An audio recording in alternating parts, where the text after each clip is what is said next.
Salut à tous, c'est Picouz et on se retrouve pour l'épisode 49 de cette série avec la WWE. Aujourd'hui, on attaque la deuxième nuit de WrestleMania 42, la nuit du dimanche, et on attaque tranquillement avec un match dans le pré-show. Trick Williams va battre Apollo Crews en 9 minutes 38.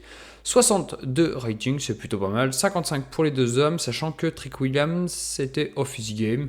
Bon, c'est pas trop mal, ça fait bien débuter la soirée, puis ça leur permet d'avoir un petit match quand même à WrestleMania, même si c'est pas sur la carte principale. J'ai dû faire des choix malheureusement. Certaines personnes ont été sacrifiées, c'est comme ça, c'est la WWE, c'est une grosse machine, je peux pas mettre tout le monde. De toute façon, il y aura des changements après ce WrestleMania, mais on y reviendra un petit peu plus en détail à la fin de cette soirée. En parlant de la soirée, elle débute avec un match entre Julia et Tiffany Stratton. Et dans un match plutôt décent, Julia va battre Tiffany Stratton en 15 minutes 53 en usant des tactiques illicites. 71 de rating total, c'est pas mal du tout. 66 pour Julia, 59 pour Tiffany Stratton. Bon, la FUD va continuer entre ces deux femmes. Je voulais donner une grosse victoire à Julia pour qu'elle qu'elle continue à prendre du momentum. Voilà, la guerre est loin d'être finie entre elles. C'est plutôt pas mal. Julia remporte une victoire très importante à WrestleMania et je continue de la construire plutôt forte. Bon, au dépend de Tiffany Stratton, mais j'aurai des plans pour elle derrière, donc bon, rien de bien inquiétant. On enchaîne avec Aleister Black, qui est accompagné bien évidemment de Zelina Vega, et qui nous montre Cody à la salle en train de se remettre en forme. Il semble avoir retrouvé la motivation, on le voit se donner vraiment à 110%, il est chaud patate. Aleister reprend la parole et dit, il le répète, mais Cody, que l'on connaissait par le passé, n'existe plus. Il n'en dit pas plus. Hop, ça nous fait un 69. Tout le monde est très bon dans le segment, c'est très bien. Et on continue cette petite intrigue autour de Aleister Black et Cody Rhodes. En parlant d'Aleister Black, il enchaîne avec un match contre Damian Priest. Et durant ce match, Aleister Black va remporter la victoire en 11 minutes 41 sur Damian Priest. Durant le match, Damian Priest a été gêné par la présence de Cody aux abords du ring. Il n'a rien fait, il n'a pas triché, il n'a pas distrait et tout. Mais le fait qu'il soit présent aux côtés d'Aleister Black sans qu'il dise rien a vraiment distrait Damian Priest. Et ça permet à Aleister Black de remporter une belle victoire sur la scène de WrestleMania. Ça lui fait un 79, c'est très bien. 71 pour Aleister Black, 68 pour Damian Priest. Voilà, c'est un match très solide. Et on continue d'alimenter cette histoire avec Aleister Black, Cody Rhodes et Zelina Vega. Non. Bref, on continue. Match par équipe. Dans un match décent, Maya Yuki et Sol Ruka ont fait équipe pour affronter The Grid Regime. Bon, sans surprise, Maya Yuki et Sol Ruka vont remporter la victoire en 11 minutes 57 quand Maya Yuki va faire le pin sur Chelsea Green. 58 de rating total, 50 pour Sol Ruka, 50 pour Maya Yuki, 48 pour Chelsea Green et 52 pour Alba Fire Calme Arnott.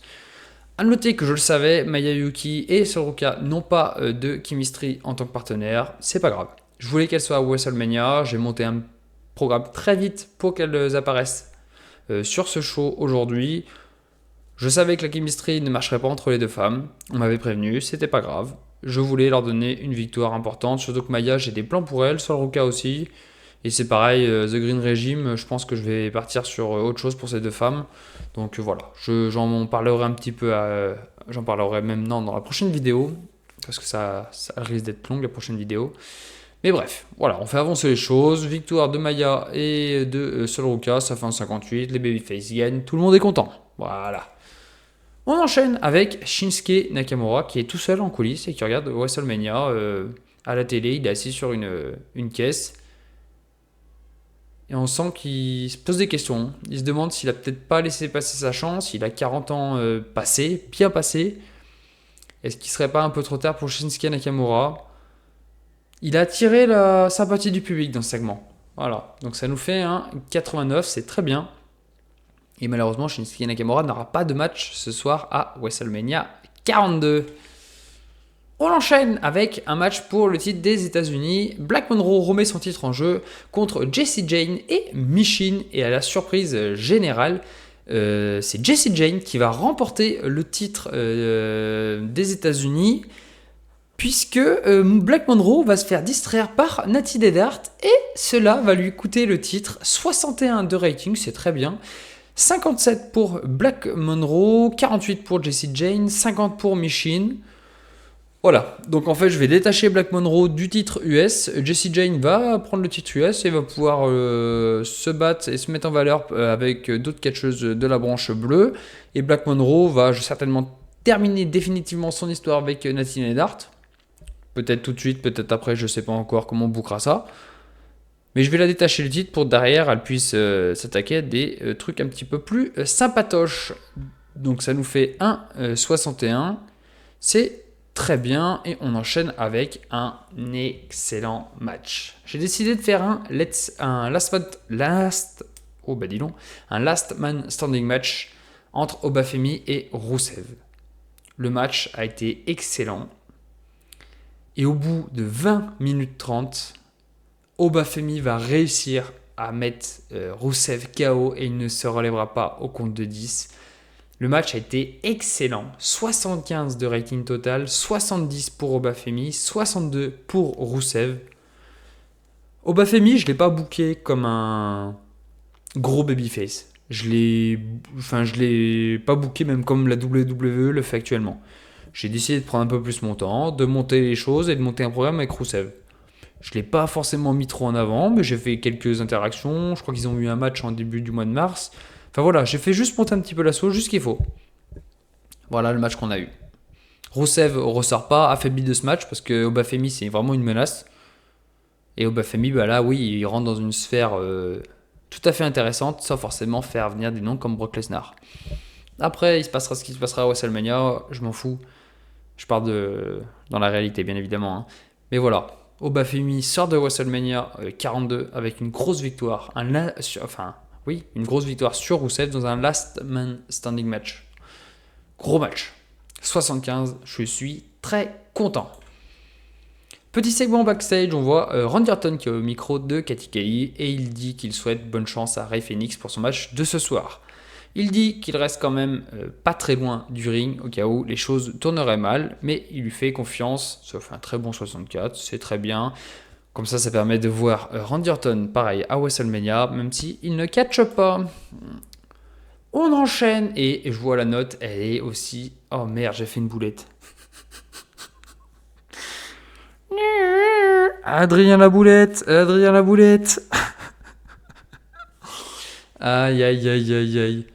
Alors le match est entre Ivy Nile, Ronda Rousey, Io Sky Ripley et Bayley et Lyra Valkyria, et pas Bianca Belair. Et bah forcément, avec Bianca Belair, le match peut être meilleur, ouais. Dans un bon match de catch, Ivy Nile et Ronda Rousey vont remporter la victoire. À noter que c'est Ivy Nile qui fait le pin de la victoire. Les deux filles font leur troisième défense de titre féminin par équipe. 79 de rating total, c'est très très bien. 67 pour Ronda Rousey, 50 pour Ivy Nile qui a, ça y est, atteint la barre des 50. 81 pour Rhea Ripley, 76 pour Io Sky, 56 pour Lyra Valkyria et 72 pour Bianca Belair qui devait être Bayley. Bref, c'est pas grave. On va donc, je pense, clôturer cette storyline pour le titre par équipe. Ivy Nile et Ronda Rousey ressortent très très fortes. Je suis très content. Franchement, très content. On passe donc sur le match pour le titre de la WWE féminin et Jade Cargill va affronter Bianca Belair, la vainqueur du Royal Rumble féminin. Et Bianca Belair va remporter la victoire en 17 minutes 48. Bianca Belair remporte le titre, 65 de rating, 60 pour Jade Cargill, 68 pour Bianca Belair. Jade Cargill faisait la gueule de perdre. Voilà. Moi, ça me plaît pas du tout. Bianca Belair est bien meilleure. Jade Cargill, elle est ce qu'elle est, mais elle n'a pas à faire la gueule pour ça. Donc, dans tous les cas, ça ne changera rien. Le plan de base était pour Bianca Belair, c'est juste dommage que je l'ai fait catcher avant parce que j'ai peur que ça jouait sur les notes. J'aurais bien aimé de m'en rendre compte un petit peu, mais bon. Ah merde. Rod Agent a été trop utilisé. Bon, c'est pas grave. Pourtant, j'en ai des Rod Agent. Hein. Bref. On enchaîne avec un très bon match. Rey Fénix va défendre sa ceinture contre Johnny Gargano pour le titre des États-Unis et Rey Fénix va remporter la victoire malgré une petite interaction une petite distraction de Candice LeRae, mais cela ne suffira pas. Rey Fénix fait sa deuxième défense du titre des États-Unis, 80 de rating total, un excellent 79 pour Rey Fénix qui est toujours aussi bon. Johnny Gargano nous fait un 59 et surtout Johnny Gargano va quitter SmackDown et du coup Candice LeRae, Tommaso Ciampa viennent sur le ring. Gargano remercie sa femme et son meilleur pote et il leur dit au revoir puisque comme je viens de vous le dire, il est envoyé à Raw à cause de sa défaite. DY n'existe donc plus, ça nous fait un très bon 63, c'est très bien, ça calme un petit peu la foule. On enchaîne avec un match exceptionnel. Montez Ford va créer la surprise et va battre Roman Reigns en 17 minutes 42. Le match va être très bon et Montez Ford va ressortir vainqueur de ce combat. Ça nous fait un excellent 80, 73 pour Montez Ford qui continue de monter, c'est très bien. Roman Reigns nous fait toujours comme d'habitude de très bonnes notes, 91, c'est excellent.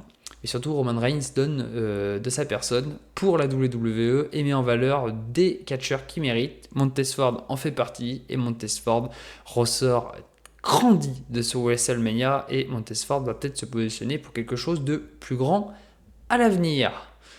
Bon, on a donc terminé pour ce match et on termine donc la soirée avec le main event de cette nuit 2 entre Drew McIntyre et Sami Zayn pour le titre indisputé et dans un excellent match avec une fantastique hit. Sami Zayn va battre Drew McIntyre en 21 minutes 49.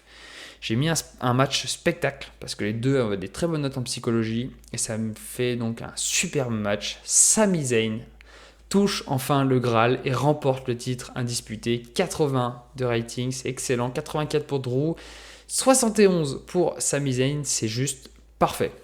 Les deux hommes en plus ont une super chemistry ensemble, c'est nickel.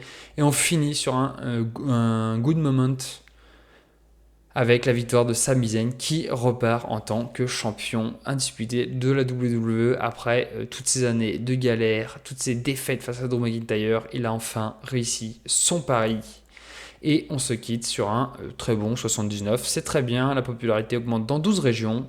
Je suis très content. On va faire Obafemi, il a été excellent. Rousseff aussi et Drew, je vais le remercier.